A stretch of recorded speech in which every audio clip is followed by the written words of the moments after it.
বৃহস্পতিবার 12 মার্চ 2026 সকাল 11টায় ত্রয়োদশ জাতীয় সংসদের প্রথম অধিবেশন শুরু হয়েছে। এই অধিবেশনে দেশের নির্বাচিত সকল সংসদ সদস্য উপস্থিত ছিলেন, যারা সম্প্রতি ফেব্রুয়ারিতে অনুষ্ঠিত সাধারণ নির্বাচনে নিজেদের আসন নিশ্চিত করেছেন।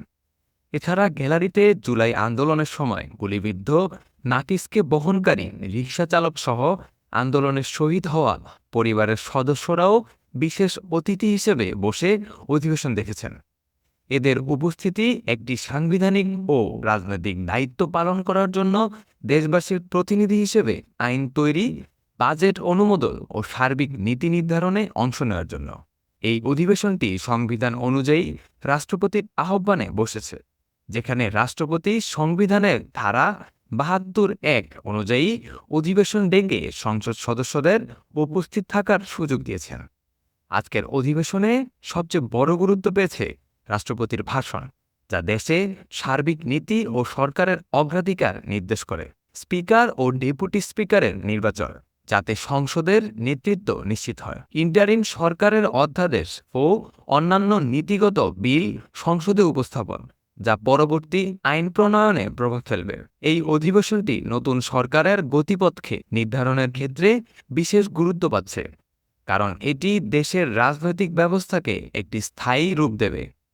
একটি গুরুত্বপূর্ণ ও ইতিবাচক ঘটনা হল রাজনৈতিক দলগুলোর মধ্যে সহযোগিতা ও পারস্পরিক সম্মান প্রদর্শিত হওয়া। বিরোধী ও সরকারি দলের সদস্যরা স্পিকার ও ডেপুটি স্পিকার নির্বাচনে সমঝোতার ইঙ্গিত দিয়েছেন, যা ভবিষ্যতে সংসদীয় কর্মপদ্ধতিতে সমন্বয় ও স্থিতিশীলতা বাড়াতে সাহায্য করবেন। এই ধরনের সহযোগিতা শুধুমাত্র একটি অধিবেশনের সফলতা নয়, এটি ভবিষ্যতে রাজনৈতিক সুসম্পর্ক ও জাতীয় অগ্রগতিকে আরও দৃঢ় করবে। আজকের অধিবেশন শুধু একটি আনুষ্ঠানিক বৈঠক নয়, এটি গণতান্ত্রিক প্রক্রিয়ার শক্তিশালী প্রতিফলন।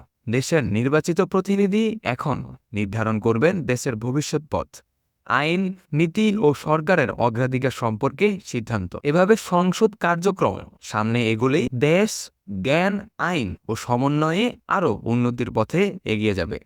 সাত্বিক সাহা, এফবিএন নিউজ ডেস্ক।